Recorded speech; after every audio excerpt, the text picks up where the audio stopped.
Hello and welcome to the weekend edition. I'm Dr. Kingori. We have a classic show lined up for you. I'll start by doing a brief census on the guest we have for this episode. Our first guest is the youngest professor in Kenya. She's currently a lecturer at Strathmore University, having earned a PhD in biomathematics. Biomathematics. This is exactly who Pastor Nganga could not find in his church. 2019 minus 50. Huh? Nikapi tutoe 2019. Hakuna mtu wa mathematics. Leo tuko na mtu wa mathematics. Our guest was awarded her PhD last year at the age of only 28. Professor Purity Ngena is in the house. Thank you. Thank you. Asanteni sana. That makes 2 doctors on the show tonight. One show. I know haters will say that ni mmoja tu ndio amesoma, yeye mwingine ni Dr. Matuta. Also in studio is a very good friend of mine, a student of medical statistics at the Kenyatta University and the unofficial brand ambassador of the SDA Church Choir.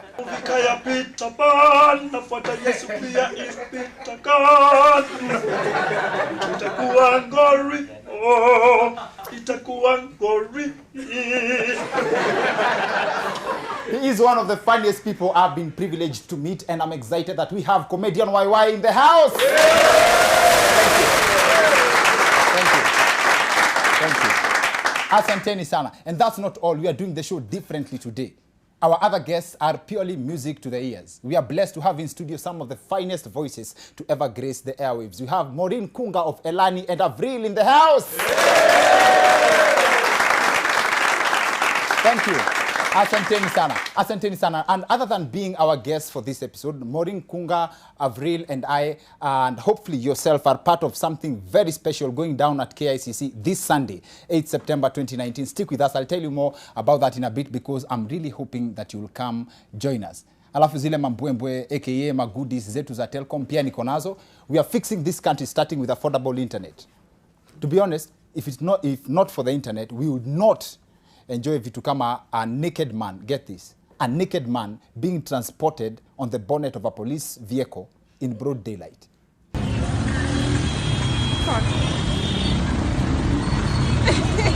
This video was posted on Twitter by, it was posted this week by @Acha Mishale. Haters have claimed that this is the first time wameona polisi wamebeba mtu even after ametoa kila kitu. Yes, and other haters have also suggested that vile jamaa amejianika kwa hiyo video, it would make for a good intro for the divorce proceedings between Mithika Linturi and Marian Keitani. Mheshimiwa anayepita mbele yako ni Senator wa Meru County. Honorable Mithika Linturi, and as you can see, he no longer has anything to hide. Yes, the story is the man stood in front of a police vehicle hoping to be run over, but the police didn't. But then come to think of it, if you got a call ati baba yako amebebwa na polisi, this will be the last thing on your mind. And ona vile ame relax mazi. This should be the true definition of IPOA. Now, for such and more entertaining stories, the internet is your guy, and our friends at Telkom are fixing to give you the most affordable way to get there. At 49 bob only, you get 500 MB, and at 99 bob yako, you get 2 GB daily data bundles. And that's more than enough to know what happened to this guy next. In other news, the Police Inspector General, Hilary Mutyambai, has directed that no police officers are authorized to accompany MCSK staff while performing their operations. Waende wakutane huko na calligraph peke yao. Yes, he basically wants them to face the music. The IG claims that such operations are tainting the image of the police service because MCSK wanapeana kitu kidogo. Yes. After that announcement was made, this video was posted on the OG's Instagram page. Now, for those who may not be in the know, MCSK was recently on the spot over the alleged embezzlement of musicians' royalties, and the saga is best described by this video of a thief in South Africa who was caught on live TV jumping out of someone's house with a laptop. Rikona la section B ivagel ba akati kuta bursa na bona et magata ten solaba famba kat patekela sobana na sit loko ba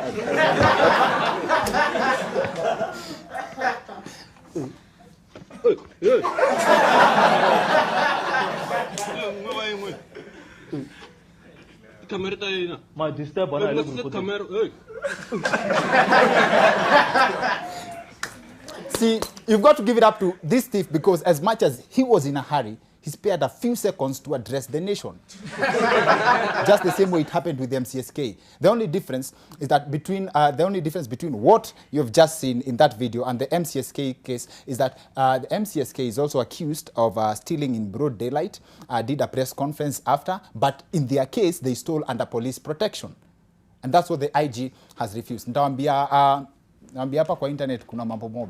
And our friends at Telkom, like I said, like I promised, we have winners. Wazile bundles nili promised last week. We have Vance DJ, Kolo Dabsi, wote ni wa Instagram. Facebook tuko na Joakim Gioche na Aisha Warda Kare. Twitter we have at Sam254 na at Jerry Moas. Jerry Moas' caption was my favorite. On hashtag Share Life Extra alisema, this was like a conversation. No one, not a single soul. Alafu mimi nikaambia wase, nikikupea bundles za 2 GB ya Telkom, utafanyia nini? And then Kenyans responded. Kwanza nitatoa fungu la 10. Kisha yenye imebaki nitanunua plot pale Ruda, Kanyumba, alafu yenye imebaki nilipe school fees.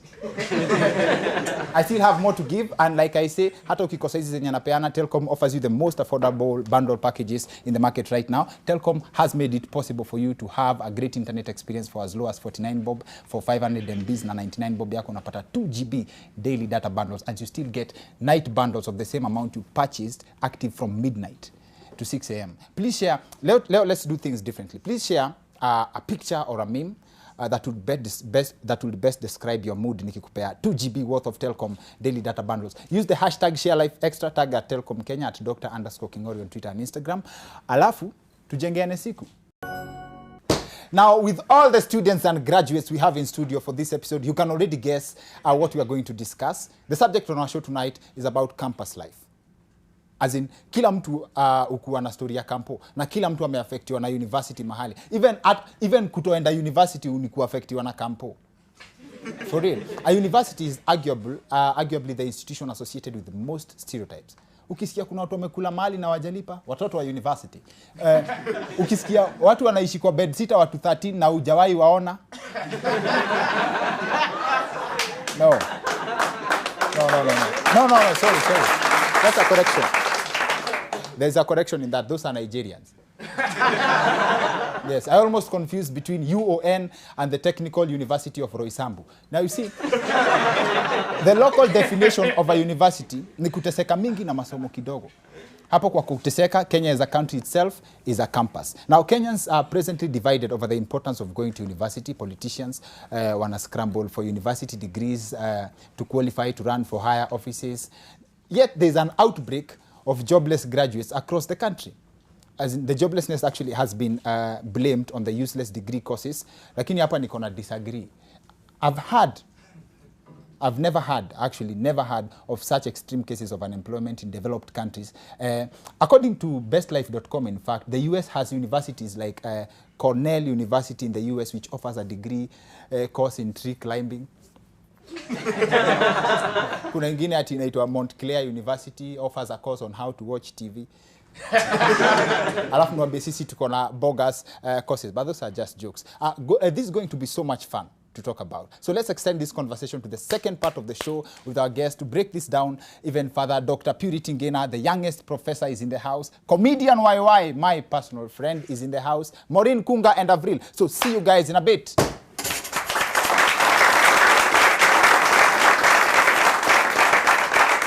Welcome back to the Wicked Edition. I'm Dr. Kingori. Like I said, we have a great show lined up for you. Leo tunaifanya differently. Nataka kuongelea campus life, and everyone is represented kwa guest wetu wa leo. Tuko na the youngest professor in Kenya, Purity. Wapi makofi yake?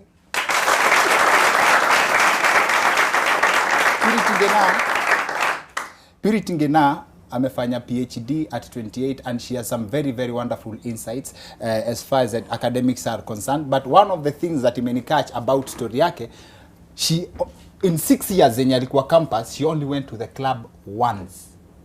Maisha yake yote ya campus. Once.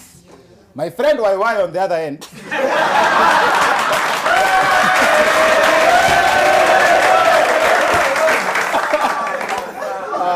For the 4 years amekuwa campus, I think 3 years, but to keep perform.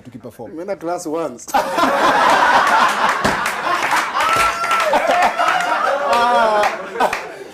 Machopi wengine tena in the house. She's a lawyer. She's one of your favorite musicians. Actually, she's a musician from one of the favorite groups in Kenya. Maureen Kunga from Elani, ladies and gentlemen. Sawa. Now I introduce in no particular order. Sio order of najua mnaweza anza kukuwa na ideas. Also, in studio, here for the second time, Avril, ladies and gentlemen. Asanteni sana. And like I mentioned, Avril, Maureen and I took part of a project and na go down this Sunday at KICC, Step for Safety campaign. Naona vile Maureen ana represent pale. Tunaweza penda sana mkam. I'll give you the details on how you can attend if you want to as we progress on the show. But first of all, PhD maze. Karibu sana kwanza kwa show. Thank you. Karibu sana. Welcome. Naona vile ni corporate. Biomathematics. Yep. Yes. What are the types of mathematics? There's so many. You can be an applied mathematician where you can do fluid mechanic, you can do analysis like what I do in biomathematics, you can be a pure mathematician, and that involves a lot of proofs, a lot of lemma, theorems, and so on. Very important. You can be a statistician, and someone can be in finance. And of course, now finance can also be divided in many other lines. So mathematics is so wide. Sometimes when I tell people I am a mathematician, they think I know accounting. Yeah, so there's all that confusion. Mathematics is so wide. Some of my colleagues, I take time to understand what they are doing. YY is doing medical statistics at the Kenyatta University. He's been there for the past 12 years. How?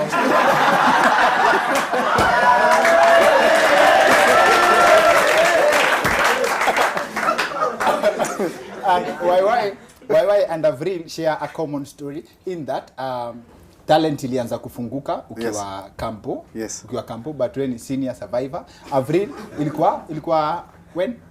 Second year, Second year. Yeah, School of Architecture, Design and Development, University of Nairobi.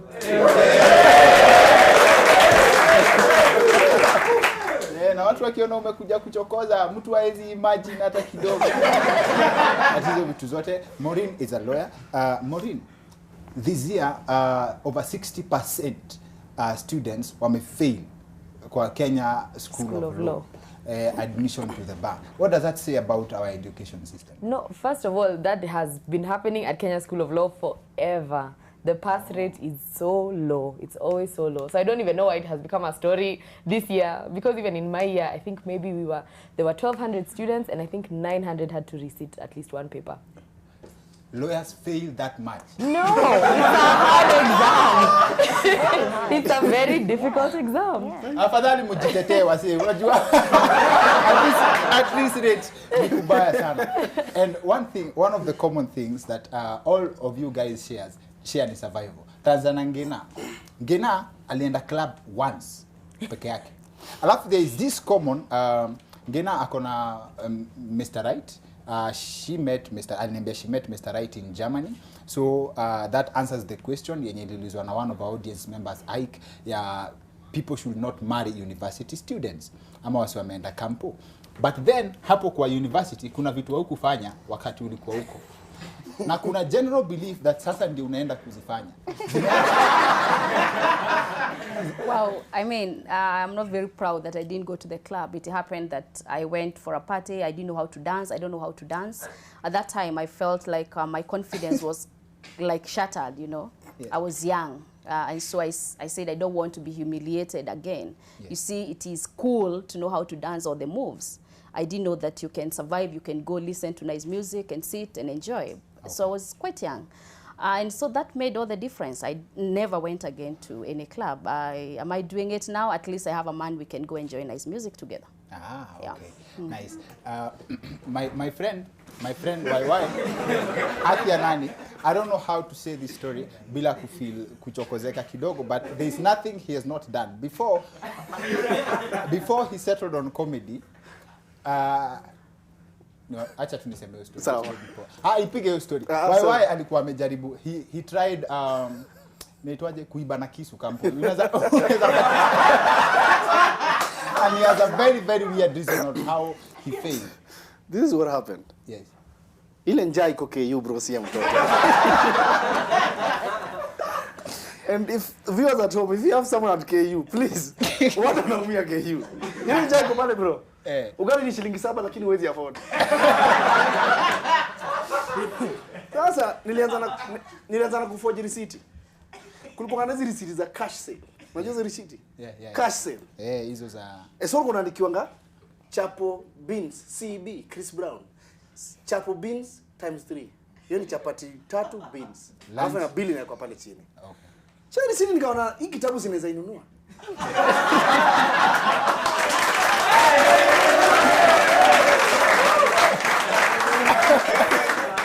So mimi nikakuwa nakuja na receipt, kanishaandika. Unajua kuna time walikuwa na shift. Inakuwa na font, kuna yenye kuna font ya purple, nyingine ya red. So I had to buy both of them. So na purple, hii side ya red side. Kile ndio red wanapeana na ndio kwa counter. Yes. Mpaka siku nilishikwa. Siku ilishifika. Tukaanza kuenda. Unajua kwanza by the time nilikuwa naanza kuforge receipt, mpaka nikaingia gym. Juu food ni guarantee. Sasa mpango ikaata. Unajua kwangu ndio alikuwa support. Unajua? Na alikuwa ananitumia 3,000. Yes. 3,000 muda ukienda ucheze pool mara 2 umekula imeisha. Kuna time zote katupiga siku fulani tukasema tungojange watu wamesoma, watu wametoka kusoma saa 8 ya usiku.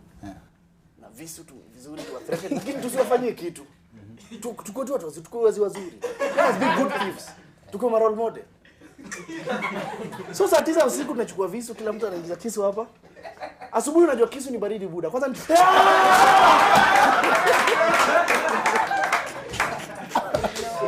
sasa shida buda, if you're not cut from that cloth, you cannot do it. Tukaenda pale kwa giza, tumeingia kwa giza. Sasa shida ni hujaiba, unakuja ukijaji wase. Sana kuja ataka huyu ametoka gym. And that's the story. Sadly, that's the story. Awase wengi wakiwa kampo, kuna wase wakiwa cut from that cloth, mtu anaendingia hapa amekuwa madheri for real, ama nini for real. But that's the story of survival in campus pamoja na tabia. Si uambiwa about campus, mademo wanakuanga wamewekewa threshold. Unaingianga hivi kama umengojewa hot kick. First year. There was a name. Actually, in law school, there was a name. I can't even remember what it was. No, there was like a legal name. I just can't remember. Yeah, like it was based on being a lawyer. I can't remember what the word was. I'm a habit. There was a name. Wow. I'm just guessing. No, I can't remember what the name was, but there was a name.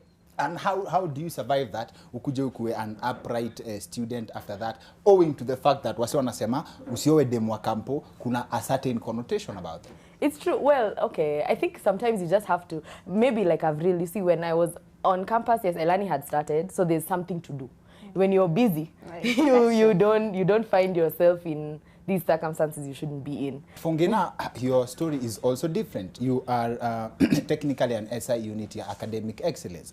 Kuna story yako, you scored 235 marks in KCP. That was roughly like the net worth ya YY akiwa KU. But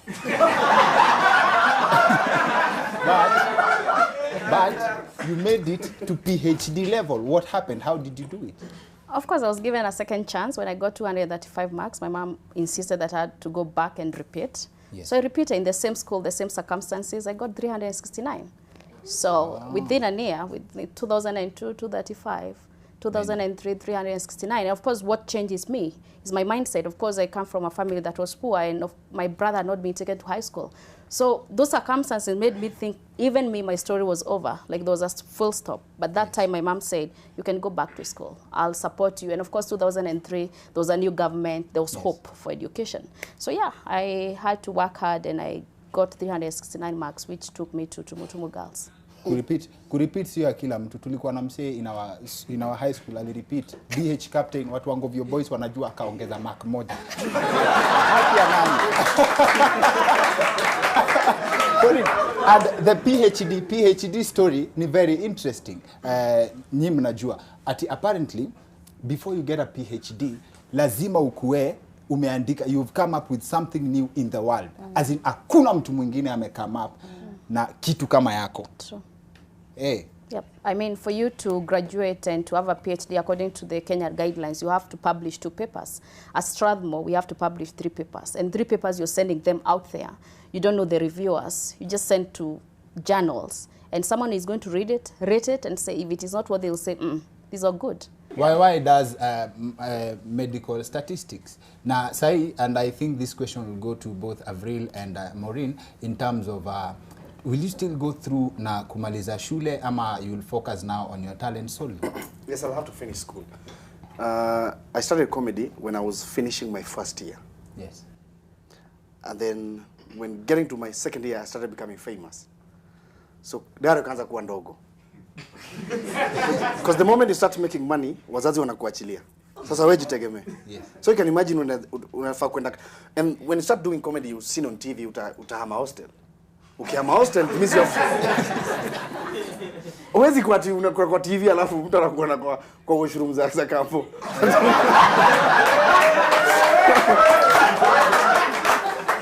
Ama umeng'ang'ana na coil, unaget? So lazima uhame. Lifestyle ina change. The moment you upgrade, wanasemanga your next level requires a different you. You get to your next level but you're still in school. It is very hard kuwa able kulipa rent kama unaendanga classes diligently. Atuweni kuattend. Una-attend 2 classes but unalipa rent. So you have to start making money. When you start making money, you will focus more on your lifestyle and your well-being. So since then nimekuwa nikifanya semester moja na pumzika miaka 3. But a good thing. So sasa inafanya naingia sema yangu ya mwisho. After nipumzike milele. Congratulations are in order, but at least wewe in your case we know kama comedy inge work tunajua ni nini ungekuwa unadu. Avril, have you ever found yourself in a position yenye una need to balance between the books na I have my degree. I didn't go the YY route. I stuck it through. Yes. Me nilitumia coil. Hata kama msee goes, chokoza. I was like, no, I'm going to stick it. I think that's the difference between guys and chicks. Yes. Ladies are able to just say, you know what? No, let's just a guy kishapata pesa kidogo. Why? Lazima Mimi siwezi pika na coil.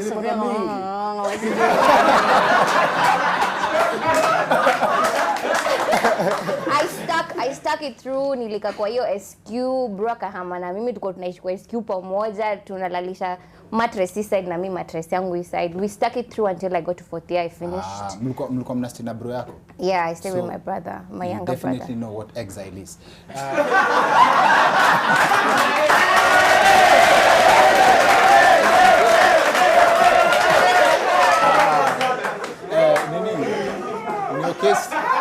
In your case, ni friendly fire. Maureen, wewe with the success of Elani, do you still apply your law degree in any? I do. So I was in Kenya School of Law when Elani songs were starting to come out. Yes. And I had always wanted to do something in school that will still allow me to be a musician or at least be in the music area. So I do a lot of education on copyright and IP law, particularly to musicians, because now when I heard you talk about the thing about MCSK, there are so many artists who don't know what their rights are, don't know how to follow through, what to do if you've been conned, if your contract is not right. So I teach a lot.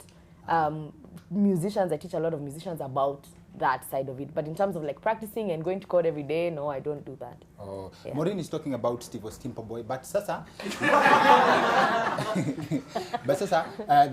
we have Maureen and Avril kwa show yetu leo because we are doing something I believe is a very noble initiative.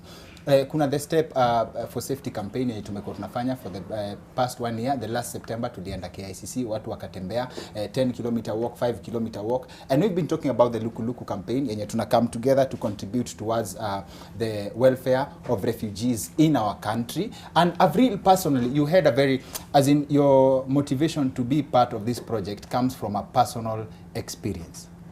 Yeah, I've been to Kakuma. I have had that experience, a first-hand experience, and also I'm from Nakuru.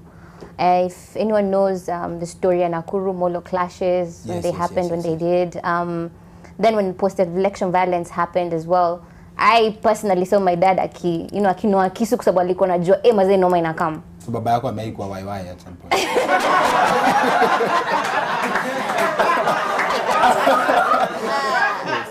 Yeah, from that experience, I've also always had that notion in my head that we are so close to actually, be victims of something that is warranted to us through leadership, through talking. We have refugees living here. Listen to their stories. Listen to them telling us, yo, by the way, you guys don't know how you have it. You don't know the peace that you enjoy. You really need to celebrate it. You know, when you hear the stories about refugees, it always seems like something so far removed. You almost forget, like, this is just an accountant, a TV presenter, a musician who something happened in their home where they live, and now, and you know, it's so easy to forget when you hear a number like 20 million, 26 million refugees. It's so easy to forget these are each individuals who had lives, who are growing, who are thriving, and something happened and completely removed. And I think that's what blew me away the most about this project. But yeah, the 8th of September, just this Sunday. Yes, yeah, Sunday. I really hope people come out in great numbers.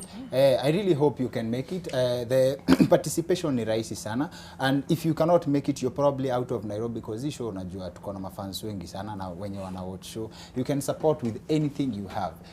M-Pesa numbers ndio hizi hapa. The paybill number is 329378. Account number weka Wicked Edition, enda kwa M-Pesa, send kitu yote uko na, hata kama ni 10 bob utakuwa umesaidia kwa life ya msee, because there is power in numbers. Kila msee anawatchisho sahi akisend hata kama ni 10 bob kwa the details zenye ziko hapa, it's a win. Alafu if you want to show up kesho, I have 15 t-shirts to give to wale wanaoch kutoka home, and 15 t-shirts for our audience hapa ndani. Hizo ni zenye tumepewa na UNHCR from our previous contribution. And if you want to, actually if you would wish to buy, which I would encourage you very much, a t-shirt goes for 1,500 shillings only, 1,500 bob. And you can send your M-Pesa kwa hii number, alafu you can show up kwa pale KICC on Monday mapema, get t-shirt yako na kit ya kutembea. Wewe uko na pesa sahi, unakam? Sunday. Basi. Hiyo ni spirit poa sana. Wale wasi wana watch from home, please share with us your experiences, lessons learned in campus outside the classroom. Use hashtag the Wicked Edition. Alafu wale wasi wanateseka kama YY, na wale wasi pia, okay, other than kuteseka, wale wasi wana respect a bargain, wale wasi wanajua it's important to save, wale wasi wanajua every coin means something. Telcom wako na deal poa kwenu. Najua wale wasi wa mtandao, wasiwa usiku sako, vile nimesema, by the time and again, Telcom has the most affordable bundle packages in the market right now. 49 bob uko na 500 MB, 99 bob uko na 2 GB, 99 bob. That's the same amount of money YY aliuza simu juu alikuwa amekata 2,000 in advance. You kuuma zingine. You know, but you know, inaumanga saa zingine, but you know, Kingori, something that I would like to tell everyone that is watching, that you have to be a risk taker. Lazima learn to take risk, buda. Unaona hii time, kama hii time nilikuwa naiba marisiti nikakula kama miezi 3 na sishikwi. Si Mungu ndio provide food. Na si nilikuwa nakula. Look at. Maybe I was meant to shiba like that for you 3 months. Una incriminate Mungu kwa? No. That's not what I'm saying. But I took a risk. Unaona kwanza hiyo receipt vile kuna time walianza kufanya electronic. Sasa receipt wameacha hiyo cash sale. They bought a machine. I bought a machine too. Abril amekata hiyo story. That's not being a risk taker, that's being a thief. No, it's okay. Oh my God. No. Okay, this one I'm not advising people to steal. But in whatever you do, you have to learn to take risks. Unajua kuna zile stories sijachapa hapa kama vile comedy yangu ilianza na nini. Unajua mimi ni mtu comedy yangu ikianza nilikuwa nimedefer semester. So my uncle didn't like it, and not in a bad way. You know, my uncle raised ni kwe jamaa chopi amesoma aende akwe na degree. So long holidays tumeka home, mimi nashinda audition. So akasema, "Well, the next day kitu kinafanyika na kupeleka Ocha." Imagine this is the very day nimeambiwa kuja una perform Churchill kesho. My first very audition. Nikamwambia wewe unaenda Ushago kesho because unakujanga home usiku every time. What did I do very early in the morning? I left that house. Nilisema siendi Ushago. Na suitcase 2. But sijui mali nenda kulala after that. Hiyo ndio risk. Hiyo nyingine ni vile. But I was risking my life. Nilitoka hiyo. Wengine huko unafaa kwa KU, unafaa kwa EACC. Unapata mlipishi. KU. Hata kama unawatch unajua mimi comedian na joking.